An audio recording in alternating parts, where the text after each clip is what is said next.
അപ്പം അത്തരം ട്രോമകളെ കടന്നു വന്ന് ചിലപ്പോൾ സമയമെടുക്കാം നമുക്ക് അത് കടന്നു വരുമ്പോഴത്തേക്കും.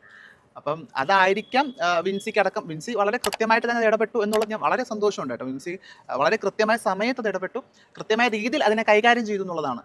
എങ്ങനെ പരാതി കൊടുക്കണം, എവിടെ കൊടുക്കണം എന്നുള്ളതൊക്കെ തന്നെ കൃത്യമായി അത് പരിശോധിച്ച് നടപടിയെടുക്കാനുള്ള ശ്രമം നടത്തി എന്നുള്ളതാണ്. അപ്പം അങ്ങനെ നിൽക്കാൻ മുന്നോട്ട് വരുന്ന ഒരാൾ, പ്രത്യേകിച്ച് സിനിമാ മേഖലയിൽ വളരെ സജീവമായിട്ട് നിൽക്കുന്ന ഒരാളാണ് ഇത്തരം ഒരു വിമർശനം നടത്തുന്നത്. അപ്പം സ്വാഭാവികമായിട്ടും നാളെ പുള്ളിക്കാരൻ്റെ ഭാവി അത് ബാധിക്കാം എന്നൊക്കെ ഉണ്ട്.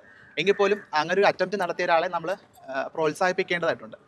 അങ്ങനെ വന്ന ഒരാൾക്ക് സപ്പോർട്ട് ചെയ്യാത്ത പക്ഷം ഇത്തരമൊരു വിമർശനം നടത്തിയ മാലാ പാർവതിയോട് ഖേദകരമായൊരു അറിയിപ്പ് തന്നെയാണ് കൊടുക്കുന്നത്. കാരണം അങ്ങനെ പ്രത്യേകിച്ച് സോഷ്യൽ ലൈഫിലൊക്കെ വളരെ ആക്റ്റീവായിട്ട് നിൽക്കുന്ന, എനിക്ക് വളരെ ഇഷ്ടമുള്ള ഒരാൾ കൂടിയാണ്.